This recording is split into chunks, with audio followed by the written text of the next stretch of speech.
ನಮಸ್ಕಾರ ಸ್ನೇಹಿತರೆ, ನಾನು ಹನುಮಂತು. ವೆಲ್ಕಮ್ ಟು ಮಾಡಿ ನೋಡಿ ಕುಕಿಂಗ್ ಚಾನಲ್. ಪ್ರೀತಿಯ ಮಿತ್ರರೇ, ಇವತ್ತು ನಿಮಗೆ ಒಂದು ಒಳ್ಳೆ ರೆಸಿಪಿಯನ್ನು ತೊಗೊಂಬಂದಿದ್ದೀನಿ. ಇದು ತುಂಬಾ ಸಿಂಪಲ್ ಆಗಿರುತ್ತೆ ಸ್ನೇಹಿತರೆ.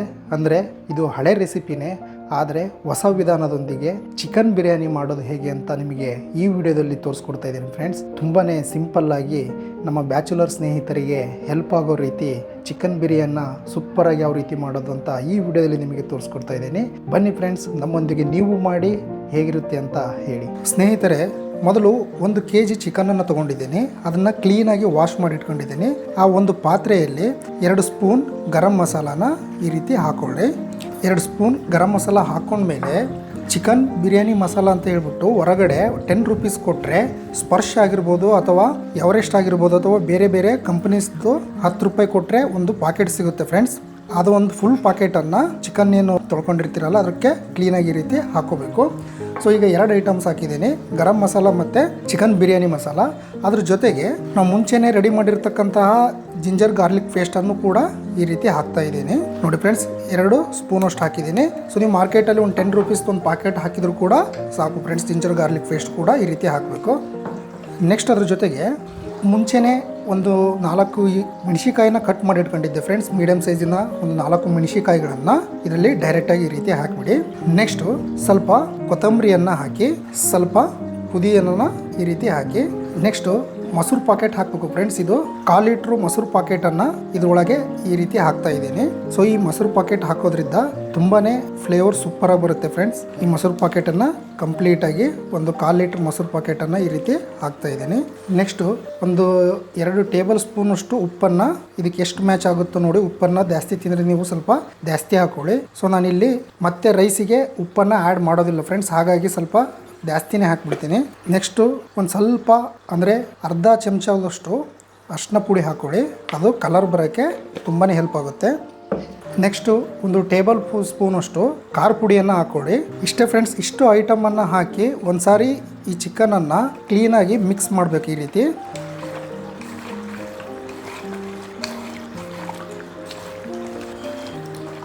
ಈ ರೀತಿ ಕ್ಲೀನಾಗಿ ಮಿಕ್ಸ್ ಮಾಡಬೇಕಾಗುತ್ತೆ. ಈ ರೀತಿ ಕ್ಲೀನಾಗಿ ಮಿಕ್ಸ್ ಮಾಡಿ ಒಂದು 1/2 ಅವರ್ ನೀವು ಪಕ್ಕದಲ್ಲಿ ಎತ್ತಿಡಿ. ನಂತರ ನಿಮಗೆ ಬಿರಿಯಾನಿಯನ್ನು ಯಾವ ರೀತಿ ಮಾಡೋದು ಅಂತ ನಿಮಗೆ ತಿಳಿಸ್ಕೊಡ್ತೀನಿ ಫ್ರೆಂಡ್ಸ್. ಸೊ ನಾನು 1 kg ಚಿಕನ್ ತೊಗೊಳೋದ್ರಿಂದ 4 ಮೀಡಿಯಮ್ ಸೈಜ್ ಈರುಳ್ಳಿ ತೊಗೊಂಡಿದ್ದೀನಿ ಫ್ರೆಂಡ್ಸ್. ಹಾಗಾಗಿ ಮುಂಚೆನೇ ಎಲ್ಲ ಕಟ್ ಮಾಡ್ಕೊಂಡು ಇಟ್ಕೊಂಡಿದ್ದೀನಿ. ಸೊ ನೀವು ಕೂಡ ಕಟ್ ಮಾಡಿ ಇಟ್ಕೊಳ್ಳಿ. ಸ್ನೇಹಿತರೆ, ಮೊದಲು ನಿಮ್ಮ ಗ್ಯಾಸನ್ನು ಆನ್ ಮಾಡ್ಕೊಳ್ಳಿ. ಗ್ಯಾಸನ್ನು ಆನ್ ಮಾಡಿಕೊಂಡು ಒಂದು 5 ಲೀಟ್ರು ಕುಕ್ಕರನ್ನು ನಾನು ಈ ಗ್ಯಾಸ್ ಸ್ಟವ್ ಮೇಲೆ ಇಡ್ತಾ ಇದ್ದೀನಿ. ಸೊ 1 kgಗೆ 5 ಲೀಟ್ರ್ ಕುಕ್ಕರು ಸಫಿಷಿಯೆಂಟ್ ಆಗುತ್ತೆ ಫ್ರೆಂಡ್ಸ್. ಯಾಕಂದರೆ ನಾವು ಚಿಕನ್ನು ಹಾಕ್ತೀವಿ ಮತ್ತು ಅಕ್ಕಿ ಎಲ್ಲ ಒಂದು ಐಟಮ್ಸ್ ಕೂಡ ಹಾಕಬೇಕಾದ್ರೆ ಒಂದು 5 ಲೀಟ್ರ್ ಕುಕ್ಕರ್ಸು ಎನಫ್ ಆಗುತ್ತೆ. ಸೊ ಹಾಗಾಗಿ ಒಂದು 5 ಲೀಟ್ರ್ ಕುಕ್ಕರನ್ನು ನಾನಿಲ್ಲಿ ಇಟ್ಕೊಂಡಿದ್ದೀನಿ. ಸ್ವಲ್ಪ ಈ ಕುಕ್ಕರ್ ಬಿಸಿ ಆದಮೇಲೆ ಇದಕ್ಕೆ ಎಣ್ಣೆಯನ್ನು ಹಾಕ್ತೀನಿ. ಸ್ವಲ್ಪ ಇವಾಗ ಕುಕ್ಕರ್ ಬಿಸಿ ಆಗಿದೆ, ಸ್ವಲ್ಪ ಎಣ್ಣೆಯನ್ನು ಹಾಕ್ತಿದ್ದೀನಿ ಫ್ರೆಂಡ್ಸ್. ಎಣ್ಣೆನ ಆದಷ್ಟು ಕಡಿಮೆ ಹಾಕ್ಕೊಳ್ಳಿ. ಬಿರಿಯಾನಿಗೆ ಸ್ವಲ್ಪ ಹೆಚ್ಚಾಗಿದ್ರೇ ಚೆನ್ನಾಗಾಗುತ್ತೆ, ಆದರೆ ಎಣ್ಣೆನ ಜಾಸ್ತಿ ತಿಂದರೆ ನಮ್ಮ ಹೆಲ್ತ್ ಸರಿಯಾಗೋದಿಲ್ಲ. ಹಾಗಾಗಿ ಸ್ವಲ್ಪ ಎಣ್ಣೆನ ಕಡಿಮೆನ ಹಾಕ್ಕೊಳ್ಳಿ. ಸ್ನೇಹಿತರೆ, ಎಣ್ಣೆ ಕಾದ ನಂತರ ಮುಂಚೆನೇ ನಾನು 4 ಮೀಡಿಯಮ್ ಈರುಳ್ಳಿನ ಈ ರೀತಿ ಉದ್ದುದ್ದದಾಗಿ ಕಟ್ ಮಾಡ್ಕೊಂಡಿದ್ದೆ ಫ್ರೆಂಡ್ಸ್. ಈ ರೀತಿ ನೀವು ಕಟ್ ಮಾಡ್ಕೋಬೇಕಾಗುತ್ತೆ. ಇದನ್ನು ಈ ಕುಕ್ಕರ್ ಒಳಗಡೆ ಡೈರೆಕ್ಟಾಗಿ ಹಾಕ್ಬಿಡೋಣ.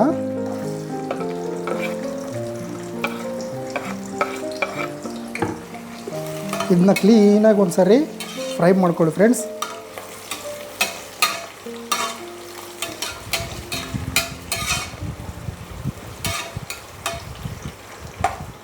ಗೋಲ್ಡನ್ ಕಲರ್ ಬರೋವರೆಗೂ ಕೂಡ ಈ ಈರುಳ್ಳಿಯನ್ನು ಕ್ಲೀನಾಗಿ ಮಿಕ್ಸ್ ಮಾಡ್ಕೋಬೇಕು ಫ್ರೆಂಡ್ಸ್. ನೋಡಿ ಸ್ನೇಹಿತರೆ, ಈ ರೀತಿ ಮಿಕ್ಸ್ ಮಾಡ್ತಾ ಒಂದು 5 ಮಿನಿಟ್ ನಾವು ಈ ರೀತಿ ಫ್ರೈ ಮಾಡಿಕೊಂಡ್ರೆ ಈ ಈರುಳ್ಳಿ ಈ ರೀತಿ ಗೋಲ್ಡನ್ ಕಲರ್ ಬರ್ತಾ ಇದೆ. ಈ ಟೈಮಲ್ಲಿ ನೀವು ಸ್ವಲ್ಪ ಮಸಾಲ ಪದಾರ್ಥನ ಇದಕ್ಕೆ ಆ್ಯಡ್ ಮಾಡಬೇಕಾಗುತ್ತೆ ಫ್ರೆಂಡ್ಸ್. ನಾನು ಮೊದಲು ಚಕ್ಕೆಯನ್ನು ಹಾಕ್ತಾಯಿದ್ದೀನಿ. ಒಂದು 4ರಿಂದ 5 ಪೀಸು ಚಕ್ಕೆ ತೊಗೊಂಡಿದ್ದೀನಿ. ಈ ಚಕ್ಕೆನ ಇದಕ್ಕೆ ಹಾಕ್ತಾಯಿದ್ದೀನಿ. ಇದು ಕಲ್ಲು ಅಂತ ಹೇಳ್ತಾರಲ್ಲ ಫ್ರೆಂಡ್ಸ್, ಅದನ್ನು ಹಾಕ್ತಾಯಿದ್ದೀನಿ. ನೆಕ್ಸ್ಟು ಒಂದು 8ರಿಂದ 10 ಕಾಳು ಮೆಣಸು ಹಾಕ್ತಾಯಿದ್ದೀನಿ. ನಂತರ ಒಂದು 6ರಿಂದ 7 ಲವಂಗ ಹಾಕ್ತಾಯಿದ್ದೀನಿ. ನೆಕ್ಸ್ಟು ಒಂದು 6 ಏಲಕ್ಕಿ ಹಾಕ್ತಾಯಿದ್ದೀನಿ. ನೆಕ್ಸ್ಟ್ ಇದು ಚಕ್ರ ಮೊಗ್ಗು ಅಂತ ಹೇಳ್ತಾರಲ್ಲ ಫ್ರೆಂಡ್ಸ್, ಅದನ್ನು ಕೂಡ ಈ ರೀತಿ ಡೈರೆಕ್ಟಾಗಿ ಇದ್ರ ಒಳಗಡೆ ಈ ಕುಕ್ಕರಲ್ಲಿ ಹಾಕ್ತಾಯಿದ್ದೀನಿ. ಇದು ಬಿರಿಯಾನಿಗೆ ತುಂಬಾ ಇಂಪಾರ್ಟೆಂಟ್ ಫ್ರೆಂಡ್ಸ್, ಈ ಮಸಾಲ ಪದಾರ್ಥ. ಇದನ್ನ ಒಂದ್ಸರಿ ಈ ರೀತಿ ಕ್ಲೀನಾಗಿ ಮಿಕ್ಸ್ ಮಾಡ್ಕೊಳ್ಳಿ.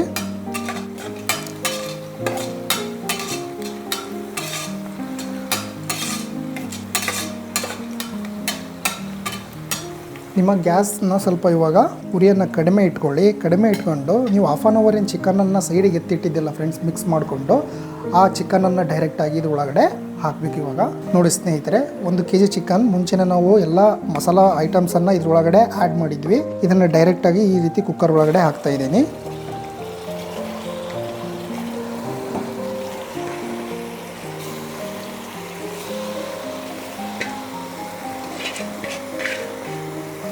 ಅದರಲ್ಲಿ ಏನಾದ್ರು ಸ್ವಲ್ಪ ಮಸಾಲೆ ಉಳಿಯಿತು ಅಂತ ಹೇಳಿದರೆ ಅದನ್ನು ಕೂಡ ಕ್ಲೀನಾಗಿ ಈ ಕುಕ್ಕರ್ ಒಳಗಡೆ ಹಾಕಿ ಒಂದ್ಸರಿ ಈ ರೀತಿ ಕ್ಲೀನಾಗಿ ಮಿಕ್ಸ್ ಮಾಡ್ಕೊಳ್ಳಿ.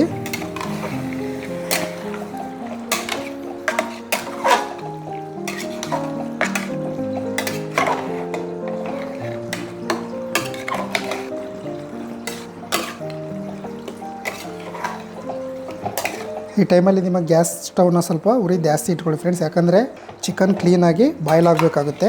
ಒಂದ್ಸರಿ ಈ ರೀತಿ ಮಿಕ್ಸ್ ಮಾಡಿದ ಮೇಲೆ ಒಂದು 5 to 10 ಮಿನಿಟ್ ಇದರಲ್ಲೇ ಅದು ಬಾಯ್ಲ್ ಆಗಲಿ ಫ್ರೆಂಡ್ಸ್. ಮಧ್ಯೆ ಮಧ್ಯೆ ಈ ರೀತಿ ನೀವು ಒಂದು ಸಾರಿ ಮಿಕ್ಸ್ ಮಾಡ್ಕೋಬೇಕಾಗುತ್ತೆ. ಈ ರೀತಿ ಕ್ಲೀನಾಗಿ ಮಿಕ್ಸ್ ಮಾಡ್ಕೊಳ್ಳಿ. ಸ್ಮೆಲ್ ತುಂಬಾ ಚೆನ್ನಾಗಿ ಬರ್ತಾಯಿದೆ. ಬಿರಿಯಾನಿ ಕೂಡ ಅಷ್ಟೇ ಸೂಪರಾಗಿರುತ್ತೆ ಸ್ನೇಹಿತರೆ. ಈ ರೀತಿ ಮಿಕ್ಸ್ ಮಾಡ್ಕೊಳ್ಳಿ ಕ್ಲೀನಾಗಿ. ಒಂದು 5 ರಿಂದ 10 ನಿಮಿಷ ಮಾತ್ರ ಸ್ನೇಹಿತರೆ ಈ ರೀತಿ ಸ್ವಲ್ಪ ಬಾಯ್ಲ್ ಆಗಲಿ. ಯಾಕಂದರೆ ಚಿಕನ್ ಸ್ವಲ್ಪ ಕ್ಲೀನಾಗಿ ಒಂದು 50% ಬಾಯ್ಲ್ ಆಯಿತು ಅಂತ ಹೇಳಿದರೆ ಇನ್ನು 50% ಬಿರಿಯಾನಿಯಲ್ಲಿ ಕೂಡ ಬಾಯ್ಲ್ ಆಗಿಬಿಡುತ್ತೆ.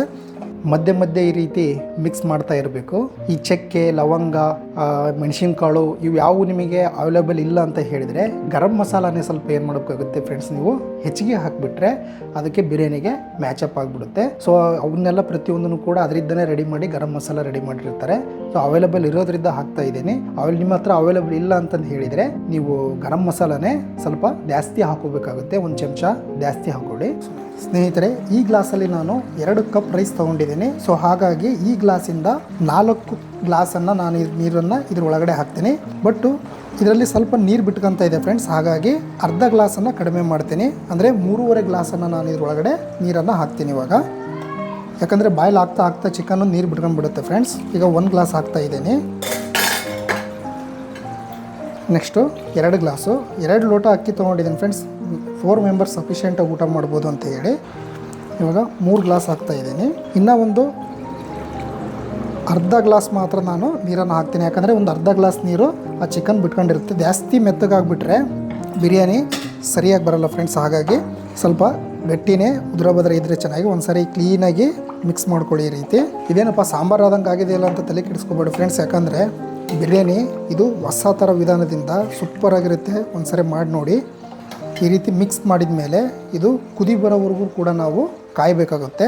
ಈ ಟೈಮಲ್ಲಿ ನೀವು ಒಂದು ಸ್ವಲ್ಪ ಕೊತ್ತಂಬರಿಯನ್ನು ಈ ರೀತಿ ಹಾಕಿ, ಹಾಗೆ ಸ್ವಲ್ಪ ಪುದೀನೂ ಕೂಡ ಸ್ವಲ್ಪ ಮಿಕ್ಸ್ ಮಾಡ್ಕೊಳ್ಳಿ. ಈ ಬಿರಿಯಾನಿಗೆ ಪುದೀನ ಮತ್ತು ಕೊತ್ತಂಬರಿಯನ್ನು ಎಷ್ಟು ಹಾಕ್ತಿರಲ್ಲ ಫ್ರೆಂಡ್ಸ್ ಅಷ್ಟು ಸೂಪರಾಗಿ ಬರುತ್ತೆ ಬಿರಿಯಾನಿ.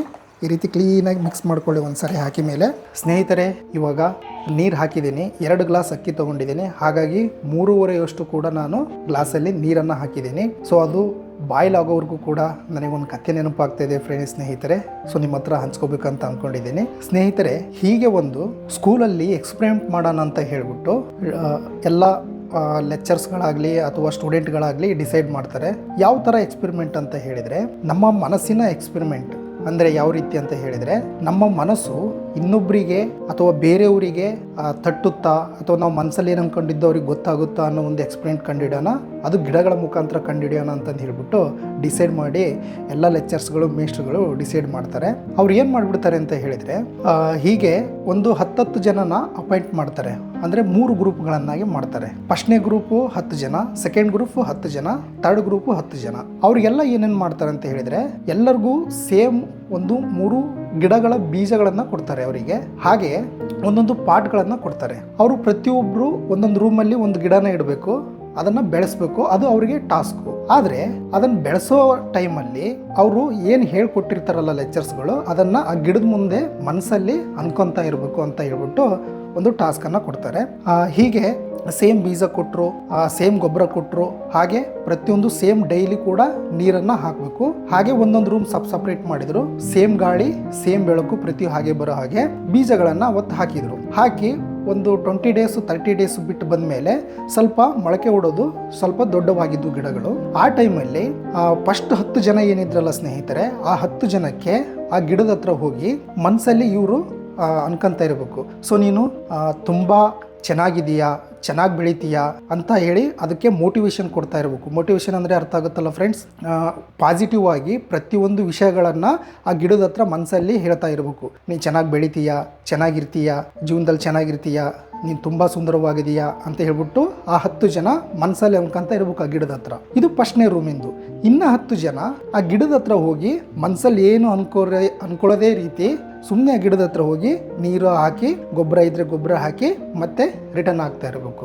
ಇನ್ನು 3ನೇ ರೂಮಲ್ಲಿ ಇನ್ನು 10 ಜನ ಇದ್ರಲ್ಲ, ಅಪಾಯಿಂಟ್ ಮಾಡಿದ್ರಲ್ಲ ಅವರು ಸ್ಟೂಡೆಂಟ್ಗಳನ್ನು, ಅವ್ರು ಏನು ಮಾಡಬೇಕು ಅಂತ ಹೇಳಿದರೆ ಆ ಗಿಡಕ್ಕೆ ಬೈತಾ ಇರಬೇಕು ಮನಸ್ಸಲ್ಲಿ, ನೀನು ವಕ್ರವಾಗದೀಯಾ, ನೀ ಸರಿ ಇಲ್ಲ, ನೀ ಸರಿಯಾಗಿ ಬೆಳೆಯಲ್ಲ ಅಂತ ಹೇಳ್ಬಿಟ್ಟು ಈ ರೀತಿ ಅದಕ್ಕೆ ನೆಗೆಟಿವ್ ಅನ್ನ ತುಂಬ್ತಾ ಹೋಗ್ಬೇಕು. ಈ ರೀತಿ ಒಂದು ಟಾಸ್ಕ್ ಅನ್ನು ಕೊಟ್ಟರು. ಫಸ್ಟ್ನೇ ಗಿಡಕ್ಕೆ ಪಾಸಿಟಿವ್ ಆಗಿ, ಸೆಕೆಂಡ್ ಗಿಡಕ್ಕೆ ಏನೇನು ಇಲ್ಲ, ಥರ್ಡಕ್ಕೆ ಫುಲ್ ನೆಗೆಟಿವ್ ಆಗಿ ಮನಸ್ಸಲ್ಲಿ ಅನ್ಕೊಂತ ಇರಬೇಕು. ಬಟ್ ಬಾಯ್ ಬಿಟ್ಟು ಕೂಡ ಹೇಳೋ ಆಗಿಲ್ಲ ಸ್ನೇಹಿತರೆ, ಹಾಗೆ ಮನಸ್ಸಲ್ಲಿ ಅನ್ಕೊಂತ ಇರಬೇಕು. ಈ ರೀತಿ ಒಂದು ಟಾಸ್ಕ್ ಅನ್ನ ಕೊಟ್ಟರು. ಈಗ ಬಿರಿಯಾನಿ ಫುಲ್ ಕುದೀತಾ ಇದೆ. ಸೊ ಹಾಗಾಗಿ ಅಕ್ಕಿ ಹಾಕೋ ಟೈಮ್ ಇದೆ. ನಂತರ ನಿಮಗೆ ಕಥೆಯನ್ನು ಮುಂದುವರಿಸ್ತೀನಿ. ಇವಾಗ ಅಕ್ಕಿ ಹಾಕೋಣ ಬನ್ನಿ. ನಾನು ಮುಂಚೆನೇ ಅಕ್ಕಿಯನ್ನು ತೊಳೆದಿಟ್ಕೊಂಡಿದ್ದೀನಿ ಫ್ರೆಂಡ್ಸ್. ಈ ಕುದಿ ಬರೋ ಟೈಮಲ್ಲಿ 2 ಲೋಟ ಗ್ಲಾಸಲ್ಲಿ ಇರ್ತಕ್ಕಂಥ ಅಕ್ಕಿಯನ್ನು ಫುಲ್ ಇದ್ರೊಳಗಡೆ ಈ ರೀತಿ ಹಾಕ್ತಾ ಇದ್ದೀನಿ.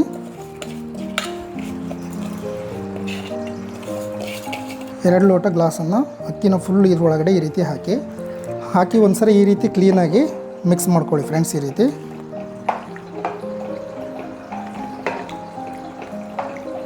ಈ ರೀತಿ ಮಿಕ್ಸ್ ಮಾಡಿಕೊಂಡು ಸ್ವಲ್ಪ ಕೊತ್ತಂಬರಿಯನ್ನು ಈ ರೀತಿ ಜಾಸ್ತಿನೇ ಹಾಕಿ ಫ್ರೆಂಡ್ಸ್. ಕೊತ್ತಂಬರಿ ಮತ್ತು ಪುದೀನ ನೀವೆಷ್ಟು ಜಾಸ್ತಿ ಹಾಕ್ತಿರಲ್ಲ ಅಷ್ಟು ಬಿರಿಯಾನಿ ಸೂಪರಾಗಿ ಬರುತ್ತೆ. ನೋಡಿ ಫ್ರೆಂಡ್ಸ್, ಇಲ್ಲಿ ಸ್ವಲ್ಪ ಜಾಸ್ತಿನೇ ತೊಗೊಂಡಿದ್ದೀನಿ. ಈ ರೀತಿ ಜಾಸ್ತಿ ಪುದೀನ ಮತ್ತು ಜಾಸ್ತಿ ಕೊತ್ತಂಬರಿಯನ್ನು ಹಾಕಿ ಈ ರೀತಿ ಕ್ಲೀನಾಗಿ ಒಂದ್ಸರಿ ಮಿಕ್ಸ್ ಮಾಡ್ಕೊಳ್ಳಿ. ಈ ರೀತಿ ಕ್ಲೀನಾಗಿ ಮಿಕ್ಸ್ ಮಾಡ್ಕೋಬೇಕಾಗುತ್ತೆ. ನೆಕ್ಸ್ಟು ಈ ರೀತಿ ಸ್ವಲ್ಪ ಕುದಿರೋ ಟೈಮಲ್ಲಿ ನೀವು ಮೇಲ್ಗಡೆ ಮುಚ್ಚಳನ ಈ ರೀತಿ ಮುಚ್ಚಿ 2 ವಿಸಲ್ ಬರೋವರೆಗೂ ಕೂಡ ನೀವು ವೇಟ್ ಮಾಡಬೇಕಾಗುತ್ತೆ ಸ್ನೇಹಿತರೆ. ಸೊ ಈ 2 ವಿಸಲ್ ಬರೋವರೆಗೂ ಕೂಡ ಆ ಕಥೆಯನ್ನು ನಾನು ಈಗ ಮುಂದುವರಿಸ್ತಾ ಇದ್ದೀನಿ. ಈ ಫಸ್ಟ್ ಗಿಡಕ್ಕೆ ಪಾಸಿಟಿವ್, ಸೆಕೆಂಡ್ ಗಿಡಕ್ಕೆ ಏನು ಹೇಳೋ ಆಗಿಲ್ಲ, ಥರ್ಡ್ ಗಿಡಕ್ಕೆ ಫುಲ್ ನೆಗೆಟಿವ್ ಆಗಿ ಮನಸ್ಸಲ್ಲಿ ಅನ್ಕೋಬೇಕು ಅಂತಂದು ಹೇಳ್ಕೊಟ್ಟಿದ್ರಲ್ಲ ಫ್ರೆಂಡ್ಸ್. ಅದೇ ರೀತಿ ಅವರು ಒಂದು 3 ಮಂತ್ಸ್ ಅಥವಾ 4 ಮಂತ್ಸ್ ಅದೇ ರೀತಿ ಮಾಡೋವಂಥ ಟಾಸ್ಕನ್ನು ಕೊಟ್ಟರು. ಹಾನೆಸ್ಟಾಗಿ ಆ ವಿದ್ಯಾರ್ಥಿಗಳು ಕೂಡ ಹಾಗೇ ಮಾಡಿದರು. ಸೊ ಒಂದು 6 ಮಂತ್ ಆದಮೇಲೆ ಆ ರಿಸಲ್ಟ್ ಹೇಗಿದೆ ಅಂತ ನೋಡೋಣ ಅಂತ ಹೇಳಿಬಿಟ್ಟು ಎಲ್ಲ ವಿದ್ಯಾರ್ಥಿಗಳು ಪ್ಲಸ್ ಅದ್ರ ಜೊತೆಗೆ ಎಲ್ಲ ಲೆಕ್ಚರ್ಸ್ ಆಗಿರ್ಬೋದು, ಸ್ಟಾಫ್ ಆಗಿರ್ಬೋದು, ಅಷ್ಟು ಫಸ್ಟ್ನೇ ರೂಮಿಗೆ ಹೋಗ್ತಾರೆ. ಫಸ್ಟ್ನೇ ರೂಮಿಗೆ ಹೋದಾಗ ಈ ಪಾಸಿಟಿವ್ ಏನು ಅವರು ತುಂಬಿದ್ರಲ್ಲ ಫ್ರೆಂಡ್ಸ್, ಮನಸ್ಸಲ್ಲಿ ಅಂದ್ಕೊಂಡಿದ್ರಲ್ಲ, ಆ ಗಿಡ ಇವ್ರು ಏನೇನು ಹೇಳ್ತಾ ಇದ್ರಲ್ಲ ಅದೇ ರೀತಿ ಸುಂದರವಾಗಿ ಯಾವ್ಯಾವ ರೀತಿ ಬೆಳಿಬೇಕಲ್ಲ ಅತಿ ಎತ್ತರವಾಗಿ ಬೆಳೀತು ಸ್ನೇಹಿತರೆ. ಹಾಗೆ ಅವ್ರು ಅಪ್ರಿಷಿಯೇಟ್ ಮಾಡಿದರು. ಹಾಗೆ ನೆಕ್ಸ್ಟ್ ಹೋಗೋಣ ಅಂತ ಹೇಳ್ಬಿಟ್ಟು ನೆಕ್ಸ್ಟ್ ರೂಮಿಗೆ ಬಂದರು. ಅಲ್ಲಿ ಏನು ಹೇಳ್ತಾ ಇದ್ದಿಲ್ಲಲ್ಲ ಫ್ರೆಂಡ್ಸ್, ಅಲ್ಲಿ ಬಂದರು. ಆ ಗಿಡ ಏನಿತ್ತು ಅಂತ ಹೇಳಿದರೆ ಸೇಮ್ ಗೊಬ್ಬರ ಹಾಕಿದ್ರು, ಸೇಮ್ ಬೀಜ, ಸೇಮ್ ಗಾಳಿ ಬೆಳಕು, ಆದರೂ ಕೂಡ ಎರಡನೇದು ಆ ಗಿಡ ಸಾಧಾರಣವಾಗಿ ಬೆಳೆದಿತ್ತು. ಅಂದರೆ ಪಾಸಿಟಿವ್ ಏನು ತುಂಬಿದ್ರಲ್ಲ ಅಷ್ಟು ದೊಡ್ಡದಾಗಿ ಬೆಳೆಯಲಿಲ್ಲ ಅಂದ್ರೂ ಕೂಡ ಸಾಧಾರಣವಾಗಿ ಬೆಳೆದಿತ್ತು ಸ್ನೇಹಿತರೆ. ಇನ್ನು ಅದನ್ನು ನೋಡಿ 3ನೇ ಗಿಡದ ಹತ್ರ ಹೋದರು. 3ನೇ ಗಿಡದ ಹತ್ರ ಹೋದಾಗ ಈ 3 ಗಿಡದಲ್ಲೇ ಅತಿ ಕಳಪೆಯಾಗಿ ಬೆಳೆದಿರ್ತಂತಹ ಒಂದು ಆ ಗಿಡ ಆಗಿತ್ತು. ಕುಳ್ಳುಕೆ ಸಿಂಪಲ್ ಆಗಿ ಬೆಳೆದಿತ್ತು ಸ್ನೇಹಿತರೆ. ಇಲ್ಲಿವರೆಗೂ ನಾನು ಹೇಳ್ತಕ್ಕಂಥ ಈ ಸ್ಟೋರಿ ಇದು ಕತೆ ಅಲ್ಲ ಸ್ನೇಹಿತರೆ, ಇದು ನಿಜವಾಗ್ಲೂ ನಡೆದಿರ್ತಕ್ಕಂತಹ ಒಂದು ಎಕ್ಸ್ಪೆರಿಮೆಂಟ್. ಹೌದು ಸ್ನೇಹಿತರೆ, ಈಗಲೂ ಕೂಡ ಜಪಾನಲ್ಲಿ ಪ್ರತಿಯೊಂದು ಸ್ಕೂಲಲ್ಲಿ ಈ ಪ್ರತಿಯೊಂದು ಎಕ್ಸ್ಪೆರಿಮೆಂಟನ್ನು ಈ ರೀತಿ ಮಾಡ್ತಾನೆ ಇರ್ತಾರೆ. ಇದು ನಿಜ ಕೂಡ. ತಾತ್ಪರ್ಯ ಇಷ್ಟೇ ಸ್ನೇಹಿತರೆ, ನಮ್ಮ ಮನಸ್ಸಿನಲ್ಲಿ ನಾವೇನು ಅನ್ಕೊಂತೇವಲ್ಲ ಅದು ಬರೀ ಒಂದು ಗಿಡಕ್ಕೆ ಆ ರೀತಿ ಪರಿಣಾಮ ಬೀರಬೇಕಾದ್ರೆ ನಮ್ಮ ಮನಸ್ಸಲ್ಲಿ ನಾವು ಕೆಟ್ಟ ಭಾವನೆಯನ್ನು ಇಟ್ಕೊಂಡು ನಾವು ಬೇರೆಯವ್ರ ಹತ್ರ ಜೀವನ ಜೀವಿಸ್ತಾ ಇದ್ದರೆ ಅವರಿಗೆ ಮಾನಸಿಕವಾಗಿ ಹಾಗೂ ದೈಹಿಕವಾಗಿ ತೊಂದರೆ ಕೊಡುತ್ತೆ ಸ್ನೇಹಿತರೆ. ಹಾಗಾಗಿ ದಯವಿಟ್ಟು ಮನಸ್ಸಲ್ಲಿ ಕೆಟ್ಟ ಆಲೋಚನೆಯನ್ನು ಮಾಡಬೇಡಿ. ನಿಮ್ಮ ಮನಸ್ಸಲ್ಲಿ ಏನು ಅನ್ಕೊಂತೀರಲ್ಲ, ನೀವು ಒಳ್ಳೆಯದು ಯೋಚನೆ ಮಾಡಿದರೆ ನಿಮ್ಮ ಮನಸ್ಸಲ್ಲಿ ಹಾಗೂ ನಿಮಗೆ ಸುತ್ತಮುತ್ತ ಕಾಣುವಂಥ ವಾತಾವರಣ ಕೂಡ ಒಳ್ಳೆಯದಾಗಿರುತ್ತೆ. ಕೆಟ್ಟದಾಗಿ ಯೋಚನೆ ಮಾಡಿದರೆ ಕೆಟ್ಟದಾಗೆ ಆಗುತ್ತೆ ಸ್ನೇಹಿತರೆ. ಇಷ್ಟೇ ಅದರ ತಾತ್ಪರ್ಯ. ಕತೆ ಇಷ್ಟ ಆಗಿದೆ ಅಂತ ಅಂದ್ಕೊಂಡಿದ್ದೀನಿ. ಕತೆ ಅಲ್ಲ ಸ್ನೇಹಿತರೆ, ನಿಜವಾದ ಸ್ಟೋರಿ ಇಷ್ಟ ಆಗಿದೆ ಅಂತ ಅಂದ್ಕೊಂಡಿದ್ದೀನಿ. ಬನ್ನಿ ಸ್ನೇಹಿತರೆ, ವಿಸಲ್ ಬಂದಿದೆ, 2 ವಿಸಲ್. ನಮ್ಮ ಬಿರಿಯಾನಿ ಹೇಗಿದೆ ಅಂತ ಒಂದ್ಸರಿ ನೋಡೋಣ ಸ್ನೇಹಿತರೆ. 2 ವಿಸಲ್ ಬಂದಮೇಲೆ ಈ ರೀತಿ ಕ್ಲೀನಾಗಿ ಸ್ಟೀಮನ್ನು ಹೊರಗಡೆ ತೆಗೀರಿ. ಕಂಪ್ಲೀಟಾಗಿ ಈ ಥರ ಸ್ಟೀಮನ್ನು ಹೊರಗಡೆ ತೆಗಿಬೇಕಾಗುತ್ತೆ ಸ್ನೇಹಿತರೆ. ಈ ರೀತಿ ಕಂಪ್ಲೀಟಾಗಿ ಸ್ಟೀಮ್ ಹೊರಗಡೆ ತೆಗೆದ್ಮೇಲೆ ನೀವು ಮೇಲ್ಗಡೆ ಇರ್ತಕ್ಕಂಥ ಮುಚ್ಚಳನ ಓಪನ್ ಮಾಡಿ, ವಾವ್ ಸೂಪರ್ ಕಾಣ್ತಾ ಇದೆ ಫ್ರೆಂಡ್ಸ್. ಬಿರಿಯಾನಿ ಸೂಪರಾಗಿ ಬಂದಿದೆ. ಸೊ ಎಲ್ಲ ಪೀಸ್ಗಳು ಅಲ್ಲಿ ಮೇಲ್ಗಡೆ ಹೋಗಿರ್ತಾವೆ ಫ್ರೆಂಡ್ಸ್. ಸೂಪರಾಗಿ ಬಂದಿದೆ ಬಿರಿಯಾನಿ. ಈ ರೀತಿ ಒಂದ್ಸರಿ ನೀವು ಮಿಕ್ಸ್ ಮಾಡ್ಕೊಳ್ಳಿ. ಮಿಕ್ಸ್ ಮಾಡ್ಕೊಂಡು ಊಟ ಮಾಡಿಬಿಟ್ರೆ ಸೂಪರಾಗಿರುತ್ತೆ ನೋಡಿ ಫ್ರೆಂಡ್ಸ್. ನೋಡಿ ಎಷ್ಟು ಚೆನ್ನಾಗಿ ಕಾಣ್ತಾ ಇದೆ ಚಿಕನ್ ಬಿರಿಯಾನಿ. ಈ ರೀತಿ ಒಂದು ಪ್ಲೇಟ್ಗೆ ಹಾಕ್ಕೊಂಡು ಊಟ ಮಾಡಿಬಿಟ್ರೆ ಫ್ರೆಂಡ್ಸ್ ಸೂಪರಾಗಿರುತ್ತೆ. ನೋಡಿ ಸಖತ್ತಾಗಿ ಬಂದಿದೆ ಸ್ನೇಹಿತರೆ. ನೋಡಿ ಸ್ನೇಹಿತರೆ, ಇವಾಗ ಒಂದು ಪ್ಲೇಟಿಗೆ ನಾನು ಹಾಕ್ಕೊಳ್ತಾ ಇದ್ದೀನಿ. ಬರ್ರಿ ನಿಮ್ಮ ಹತ್ರ ಸೂಪರ್ ಕಾಣುತ್ತೆ. ಅಂದರೆ ಬ್ಯಾಚುಲರ್ಸ್ಗೋಸ್ಕರನೇ ಈಸಿ ಒಂದು ರೆಸಿಪಿ ಇದು ಚಿಕನ್ ಬಿರಿಯಾನಿ ಅಂತ ಹೇಳ್ಬೋದು. ಇದು ಮಾಡೋದು ತುಂಬಾ ಸಿಂಪಲ್ಲಾಗಿ ತೋರಿಸ್ಕೊಟ್ಟಿದ್ದೀನಿ ಫ್ರೆಂಡ್ಸ್ ನಿಮಗೆ. ಚಿಕನ್ ಬಿರಿಯಾನಿ ಸೂಪರ್ ಆಗಿದೆ. ನೀವು ಒಂದ್ಸಾರಿ ಮನೆಯಲ್ಲಿ ಮಾಡಿ ನೋಡಿ ಸ್ನೇಹಿತರೆ. ನಿಮಗೋಸ್ಕರ ಮಾಡಿರ್ತಕ್ಕಂತಹ ಬಿರಿಯಾನಿ ಸೂಪರ್ ಆಗಿದೆ. ನಾನು ಕೂಡ ಟೇಸ್ಟ್ ಮಾಡಿದ್ದೀನಿ. ಸೊ ನೀವು ಕೂಡ ನನ್ನ ಜೊತೆ ಮಾಡಿ ನೋಡಿ. ಇಷ್ಟ ಆದರೆ ಬಿರಿಯಾನಿ ಚೆನ್ನಾಗಿದ್ದರೆ ಎಸ್ಪೆಷಲಿ ನನಗೊಂದು ಕಮೆಂಟ್ ಮಾಡೋದನ್ನು ಮಾತ್ರ ಮರಿಬೇಡಿ ಸ್ನೇಹಿತರೆ.